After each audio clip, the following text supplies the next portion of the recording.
Hey, we're back at the top again today on the road to Pokemon Sun and Moon, and we're literally in the middle of the hype. So much that it has us foaming at the mouth. Regardless, the series is back as we look over a type and see what Generation 7 can do to improve on it.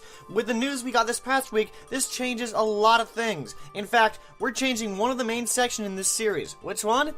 You'll have to find out. Today's type is the type you guys wanted to see the most. The newest to join the 17 others, the Fairy type. Time to see how Pokemon Sun and Pokemon Moon could improve the Fairy type.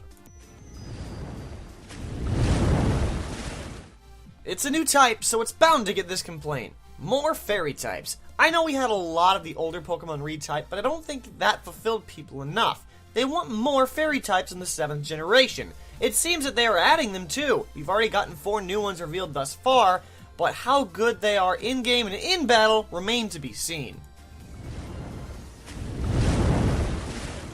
Again, new type. Not much to work with. In this case, we have the attacks. And when I look at this list, what do I see? 1 physical attack. Play rough.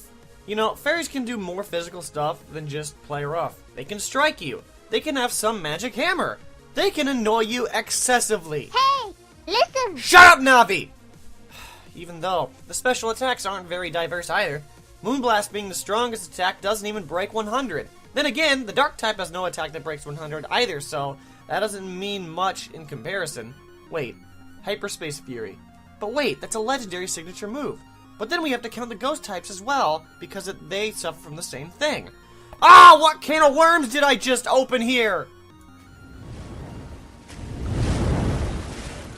So the biggest issue is that trying to find a new types issue is tough. It's so new that it hasn't settled down into its family of types just yet. By that, I mean they have to build the types Pokemon and its moves, so I can only find general improvements as things seem incomplete. That's actually a problem in itself, but I'd rather go over the fact that there's no physical presence outside of Play Rough and Azumarill. Yes, Slurpuff and Gramble are physical based, but switch into a Steel type and you'll be fine. They aren't that fast, so you've got the upper hand there. That's the other issue. The worst part is there are no fast Fairy types. Sure, Whimsicott has a nice 115 speed stat, but its role in battle is just to annoy the piss out of you. The piss will leave your body when it sub-leech seeds you. All I'm really asking is for a Pokemon that's at least 100 base speed and not a special form like a Mega or a Legend. I guess another form. There's a reason I say special form, and let's get to that now. So if you saw the new trailer on August 1st, you saw that there were new Alola forms, or Delta forms. TCG did it first. The other thing is we got Z moves, which are superpowered moves that you can only use once per battle. Now the only thing about Z moves is that it seems like they are replacing Mega Evolution. So to adjust for its possible removal, this next section has been changed. Now, here we will be looking for 3 Pokemon that could possibly be a Delta Pokemon of the type I'm covering. Now that I've explained the change, let's get going! My first Delta Pokemon prediction is actually going to be Rabadash. You cannot tell me that you can't see why, right? A Pegasus. We've never had one before. If it does get a new form, it would have to be Fairy Flying to account for this, because if it keeps Fire type, it would just be forced into Levitate. As for its ability, Gale Wings or Serene Grace would probably fit it the best. The next Pokemon that I predict that could become a Fairy type in its new form would be Milotic. I mean, look at it. It just screams Fairy type. People were saying that it was going to become a Water Fairy with its Mega Evolution, but who knows if the Megas will return. It would either be a Mono Fairy or Water Fairy type, while gaining either the ability Multiscale or Pixelate. And finally, the last prediction belongs to Mienshao. I actually already kind of covered this in my top 5 Mega Evolutions back in March, but the thing just looks half Fairy type as it is. Just rotate its typing and give it either Super Luck or Speed Boost for abilities.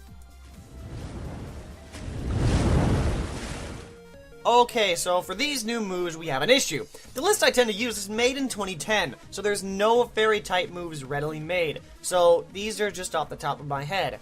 We'll be starting in the physical move category with Lunar Impact, where the user, using the power of the moon to gain energy as it charges the opponent, and then it crashes into it really hard.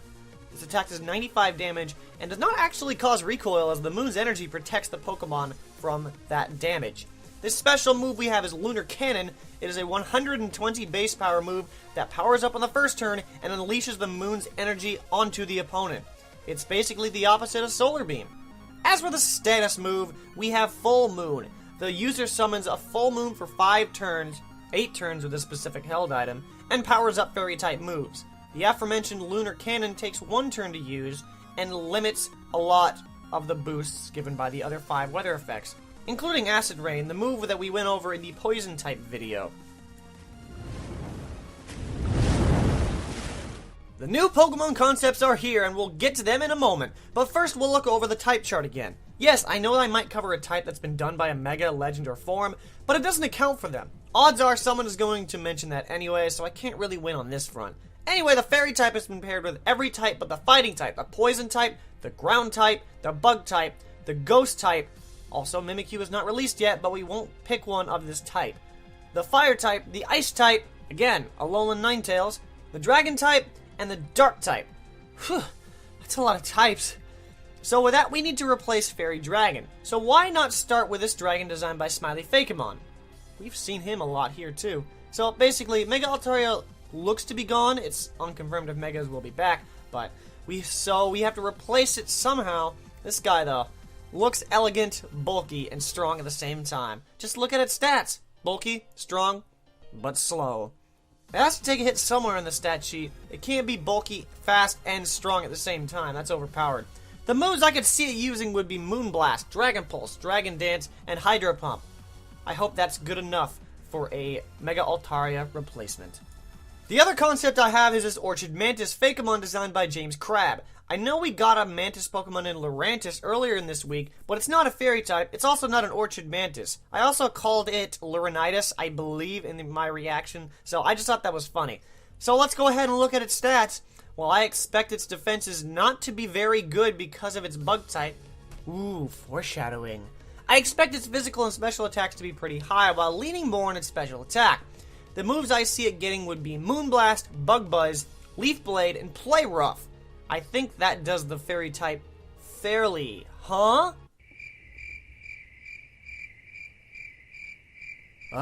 Fine, let's just end this video out on a high note. So to match the theme of this video, I'll do the outro in falsetto. If you enjoyed, go ahead and fairly like this video from the top below. And while you're there, go ahead and comment on how the Fairy type should be improved on in Generation 7 and give me another type to improve on. Also, subscribe if you want to join me on the hype train, known as the Road to Pokemon Sun and Moon. I'll catch you back at the top again later on because... You what?